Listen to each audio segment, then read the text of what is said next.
Hello दोस्तों, हम आपके लिए लेकर आए हैं पाकिस्तानी जर्नलिस्ट फ़खर यूसुफजई का वीडियो, जिसमें उनके मेहमान हैं भारतीय एनालिस्ट रोहित शर्मा और पाकिस्तान के एनालिस्ट कमर चीमा।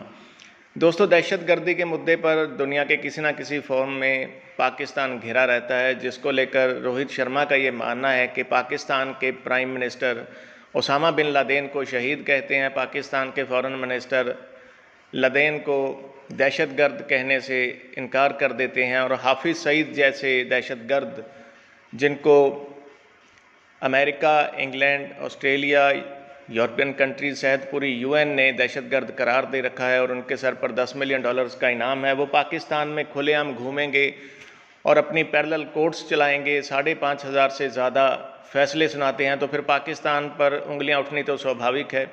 दोस्तों, रोहित शर्मा जी की इन बातों पर सहमति जताते हुए कमर चीमा का क्या कहना है, ये जानने के लिए इस वीडियो को आखिर तक देखें और प्लीज़ हमारे चैनल को सब्सक्राइब करना ना भूलें। हम फिर हाजिर होंगे एक और वीडियो के साथ, तब तक खुश रहें, खुश रखें। जय हिंद, जय भारत। उनकी स्टेटमेंट आई है फॉरेन मिनिस्ट्री की तरफ से। शाह महमूद कुरैशी साहब ने भी एग्जैक्ट यही बात की जो चीमा साहब ने की कि इसको पोलिटिसाइज नहीं होना चाहिए FATF को। ठीक है, पाकिस्तान के ऊपर उन्होंने कुछ पाबंदियां लगाई हुई हैं, उसको ग्रे लिस्ट में रखा हुआ है, लेकिन उन्होंने कहा अगर ये होगा तो इससे ये जो इदारा है ये खराब हो जाएगा और लोगों का इससे ट्रस्ट उठ जाएगा।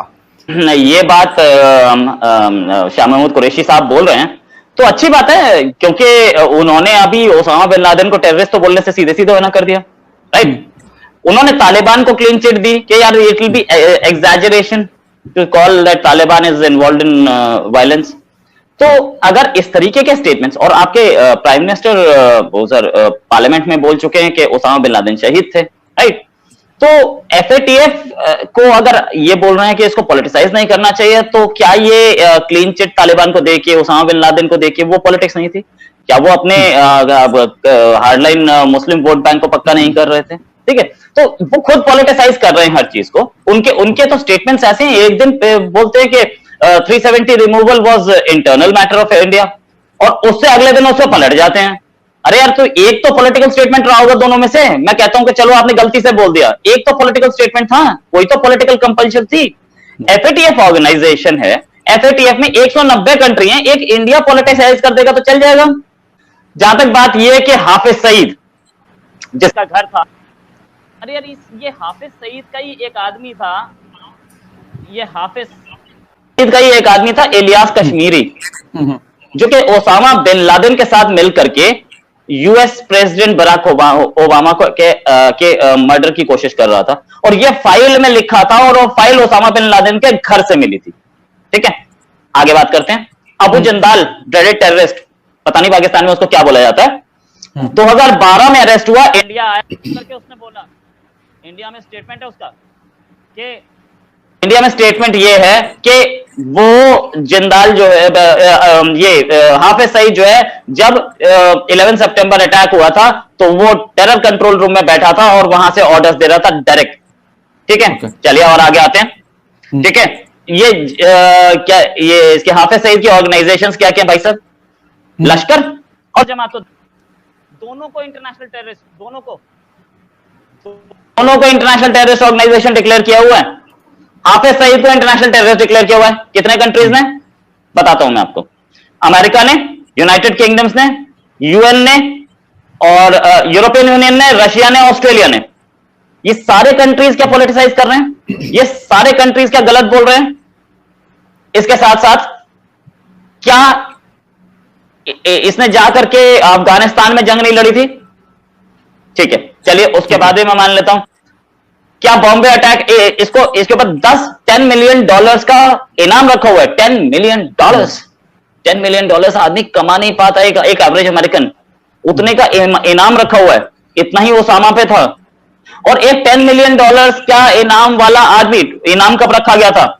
इनाम रखे हुए 5 साल से ज्यादा हो गए, फिर भी आदमी खुलेआम घूम रहा है पाकिस्तान में। कोई इंटरनेशनल लॉज की कोई चिंता नहीं है, या अमेरिका की कोई चिंता नहीं है, क्या किस चीज की चिंता नहीं है? अच्छा, चलिए और आगे आते हैं। 2016 में एक न्यूज छपी कि हाफिज सईद अपनी ही कोर्ट चलाता है अक्रॉस पाकिस्तान, लाहौर में सबसे ज्यादा थी। आपके पास कोर्ट्स हैं? पाकिस्तान में इंसाफ होता है? पाकिस्तानी तो क्लेम करते ही होंगे, एटलीस्ट, मैं करूं ना करूं, मैं तो इंडियन हूं। तो ये अपनी कोर्ट 5,500 से ज्यादा इसने मुकदमे वहां पे सॉल्व किए हैं यार, वो अपने कोर्ट चलाने लगा और पाकिस्तान को कोई टेंशन नहीं है। और उसके बाद भी ये बोला जाए कि उस पर बॉम्ब चला, नहीं इससे पहले भी, ये पहली बार नहीं हुआ कि इंडिया पे अटैक हुआ, इस पे अटैक हुआ है तो बोला जा रहा है कि इंडिया ने कराया है। मैं आपको बताता हूं किस दिन हुआ था। इसका बेटा है तलहा, तलहा पे 2019 में सुसाइड अटैक हुआ। 2019 में जो सुसाइड अटैक हुआ, इसके ऊपर बॉम्ब फटा था और बोला गया कि ये रॉ की साजिश है। बाद में पता लगा कि लश्कर के आपस में इंटरनल राइवलरी में अटैक किया गया इस पे। तो ये नई चीज नहीं है, हाफिज सईद के लिए नई चीज नहीं है। ठीक है, ये हाफिज सईद को कितने दिन तक डिफेंड किया जाएगा? नहीं नहीं बिल्कुल रोहित, हमें ना डिफेंड करना है और ना हमें चाहिए कि हम डिफेंड करें। चीमा साहब, एक आखिरी सवाल है। जिस तरीके से रोहित ने बात की कि अभी रिसेंटली तुलू टीवी के साथ, अफगानिस्तान के टीवी के साथ इंटरव्यू था शाह महमूद कुरैशी साहब का, HBO के साथ था हमारे प्राइम मिनिस्टर इमरान खान साहब का। क्यों हम एक क्लैरिटी अपनी स्टेटमेंट्स में या फिर अपने नैरेटिव में एक क्लैरिटी हम क्यों नहीं लेके आते? FATF में हम फंसे हुए हैं, अमेरिका के सामने हम फंसे रहते हैं, बल्कि पिछले अगर 40-50 सालों का हम मवाजना करें तो मेरे ख्याल में बहुत ज्यादा नुकसान भी हमने अपना किया हुआ है।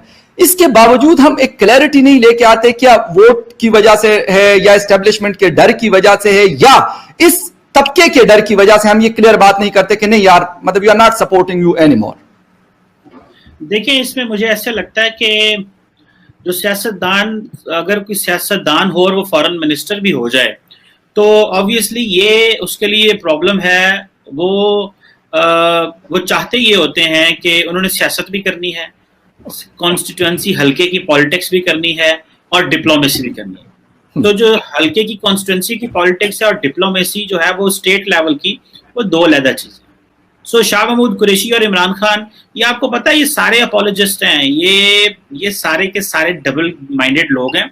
इनका कोई दीन ईमान नहीं है, इनको अपने फायदे से गर्ज है, अपने इलेक्शन जीतने से गर्ज है, इनको इस चीज से कोई। अब देखिए, अलकायदा के लोगों ने आपके पुलिस वालों को शहीद किया, आपकी अवाम को शहीद किया, आपके फौजियों को शहीद किया, तो क्या जिन्होंने हमारे फौजियों को शहीद किया आप उनको दहशतगर्द नहीं कहेंगे?